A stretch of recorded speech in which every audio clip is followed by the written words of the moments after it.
చమడుకు ప్రభు నామాన్ని కనపరుచుకుందాం. గట్టిగా చమడుకు ప్రభు నామాన్ని కనపరుచుకుందాం. No tension.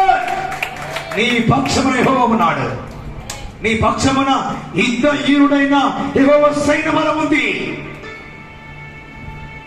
Hallelujah, hallelujah, praise the lord. 105వ కీర్తన 10వ వచనం.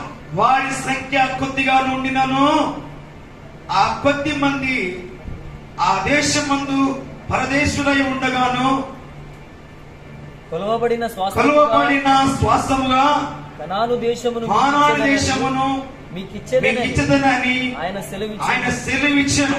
ఆ మాట యాకోబునకు కట్టడగాను ఇశ్రాయేలునకు నిత్య నిబంధనగాను స్థిరపరిచి ఉన్నాడు. హల్లెలూయా.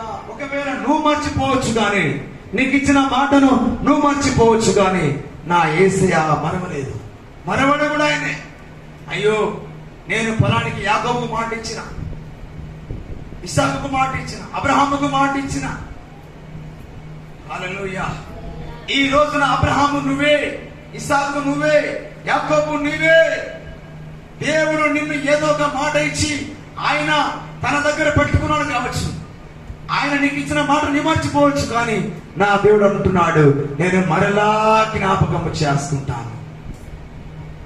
మీకు ఏ వస్తువు అయితే ఇవ్వాలనుకుంటున్నానో అవన్నీ కూడా క్లోజ్ చేస్తాను. ప్రభుత్వం పొలిటికల్ లీడర్లు ఏం చేస్తారంటే ఎలక్షన్ ముందు వాగ్దానాలు చేస్తారు, ఎన్నో వాగ్దానాలు చేస్తారు.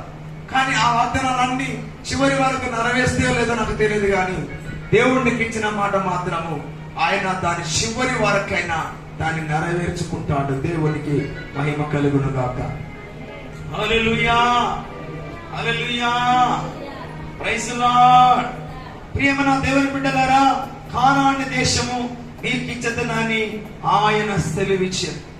మరి ఎందుకు ఐగుప్తీయులకు ఇవ్వచ్చు కదా, మిద్యానీయులకు ఇవ్వచ్చు కదా, అదే విధంగా ఇంకా ఫిలిష్తీయులకు ఇవ్వచ్చు కదా, మరి ఎందుకు ఇవ్వలేదు? ఇశ్రాయేలులకు ఎందుకు ఇవ్వాలి? ఇశ్రాయేలు లాంటి దేవుని ఇష్టం ఏంటి? దేవుడు అబ్రహాముతో చేసిన నిబంధనను నెరవేర్చుకోవడం కోసము ఆయన ప్రమాణం చేసిన మాటను వారికి ఇవ్వడానికి దేవుడు ఇష్టపడ్డాడు. హల్లెలూయా.